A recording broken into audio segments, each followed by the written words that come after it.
What's up YouTube, Capital G here, talking about the next big splashable engine that might be looking to shake up the meta. What is it? What makes it good? Where can you run it? I'm going to answer all those questions in this video. And for starters, I would like to say that I'm actually shocked that another engine has kind of popped up that people are starting to use in a variety of decks. I'm talking about decks that can actually compete when it comes to like the competitive meta, because you guys know I did a full video on Mythical Beast. I explained what made them good, you know, where you could use them. I talked about Zephyra and Metaphors, and I'm actually seeing some people on Dueling Book Rank play them in Pendulum Editions, which is a little surprising, but I did not expect us to see another one kind of come out of nowhere. But because of some of the cards that have been released in the last few months and some of the cards that have been released specifically in Extreme Force, this engine has kind of come out of nowhere. Now, some of you guys may have already seen it coming, but I sure as heck didn't, and I actually have run into it a couple of times, and it has given me some fits, man. It is giving me serious problems. So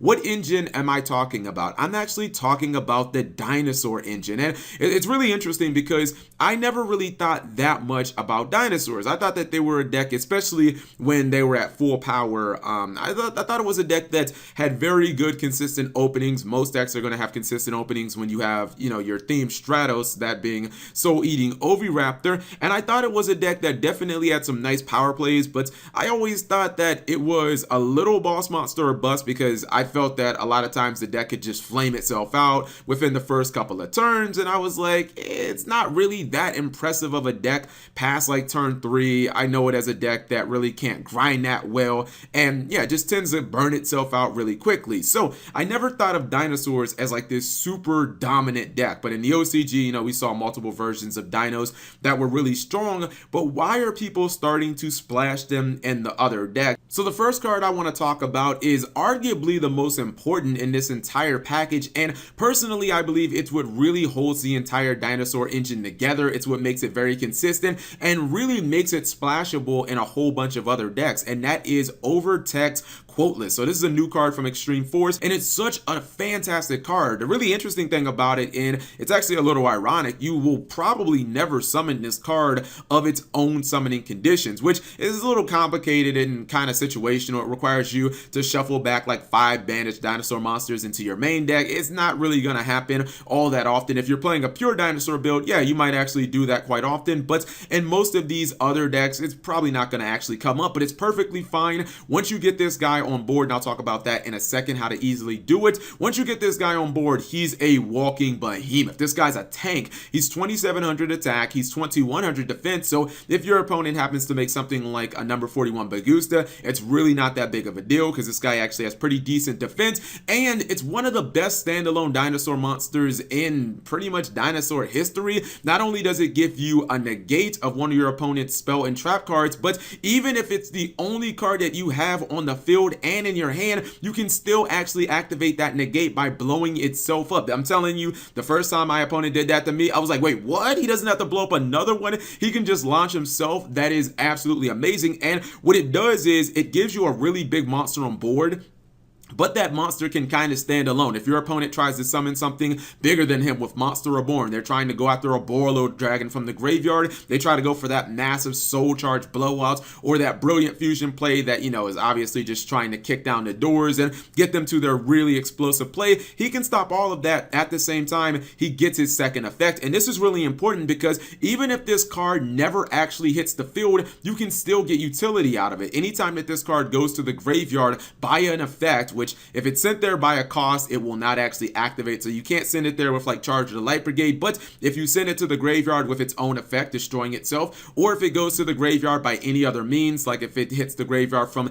that Grass Looks Greener or like a Raiden or something like that, it lets you add double Evolution Pill straight from your deck. And that's really important because double Evolution Pill can not only summon this guy, which is really, really powerful, but it can actually summon the, you know, Super Conductor Tyranno.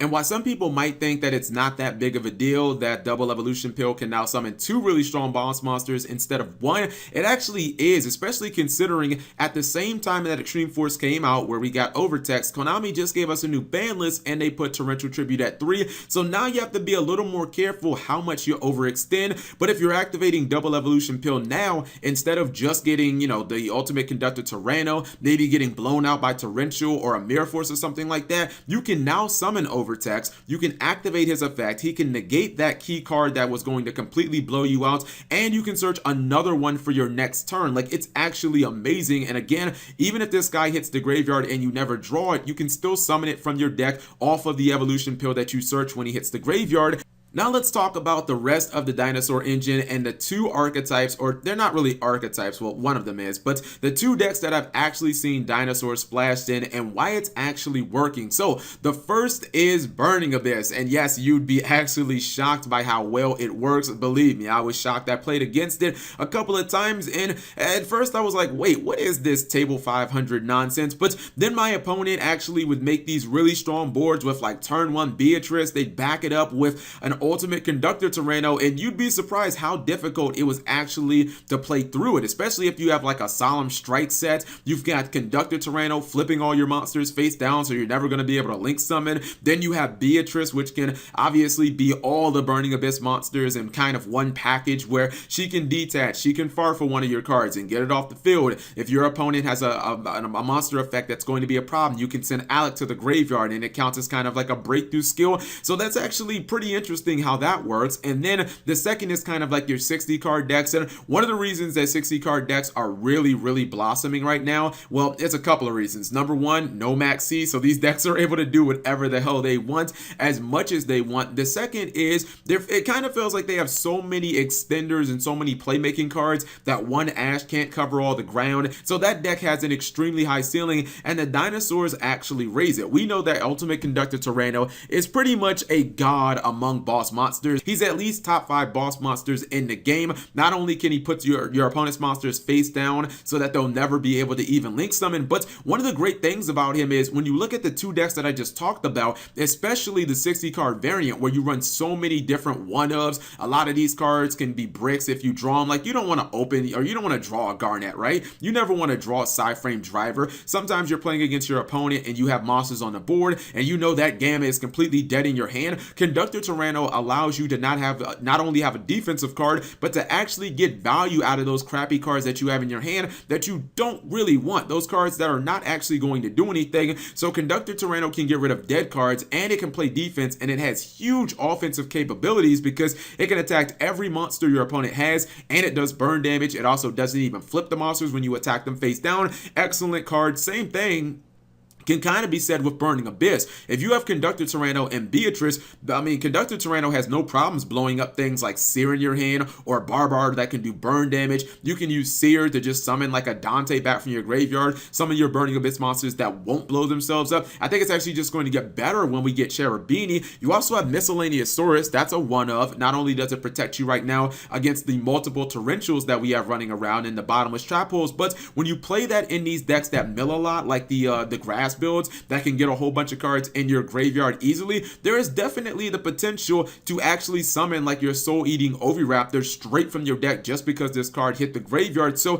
Miscellaneousaurus is another card that never actually has to be summoned, and when you do have that incredibly high ceiling, there is potential for you to actually make cards like Doka. You also have Soul-Eating Oviraptor, which to me just feels like a card that just keeps getting better and better and better, and actually it got significantly better this format, not just because we have like 2 really popular unkillables right now in Towers and Masterpiece walking around. You can actually normal summon this. You can search your instant copy of Dogoran going second. You can out those monsters incredibly easily, but you also don't have to use the search effect, right? Let's say you're playing a grass deck and you just need to get a little more defense on your field, or you need to get a little more damage to push for game. You can actually use the Foolish Burial effect of Oviraptor. You can send Overtext to the graveyard. That'll get you your double evolution pill, and then you can activate that. You can get your ultimate Conductor Tyranno, and that's 3,500 more damage, which means you're probably going to OTK your opponent. Or if you don't want to go that route, you want to go defense, you can summon Overtext straight from your deck, and now you have a huge defender that's going to negate one of your opponent's Regekis or board wipes or something like that. Hell, even Giant Rex can be an extremely strong card because we know that all grass decks traditionally run multiple copies of Fairy Tale Snow. You banish that from Fairy Tale Snow, you get a 2000 attack monster on board. Even if you can't attack directly, all you have to do is link summon with them, or you can exceed summon with them, as you're probably going to have 2 level 4 monsters on the board. Hell, when you activate your double evolution pill, if you banish them because you sent them to the graveyard early, or if you already have evolution pill in your hand, you can summon Oviraptor, you can dump Rex to the graveyard, you can banish your Giant Rex, and then boom, you've got 3 monsters on board, and you're probably going to do a lot of work. So this is an engine that I think is actually pretty solid, especially if you're playing a deck where you don't mind your monsters being blown up, if you have good defensive cards but you need just a little more offense, or if you're playing a deck that puts monsters in the graveyard extremely fast, like a lot of these kind of grass builds or these 60 card decks where, you know, they have a lot of annoying one-ofs that you don't want to draw. A lot of these cards can kind of take advantage of that. So I feel like this engine has a very legitimate future, and I want to know what you guys actually think. Do you think that we'll be seeing it on the competitive circuit? Do you think that maybe it might even show up at YCS Atlanta? I just kind of feel like 60 card decks are on the rise because there's no max seed or really counter their big explosive turns, and Ash Blossom is a card that, yeah, it is incredibly strong, but you can only use it once in a turn, and if they throw Brilliant Fusion out there, you're probably going to Ash it, and then everything else that they do for the rest of the turn, you really can't stop, and they can just do whatever they want. Or maybe if they throw Grass out there, you Ash that, and you're pretty much in the same situation if they have Brilliant Fusion. So whatever you guys think, leave it in the comment section below. Thank you guys for watching. As always, subscribe if you have not already, and I will try to actually get some nice duels of people splashing dinosaur cards into their decks.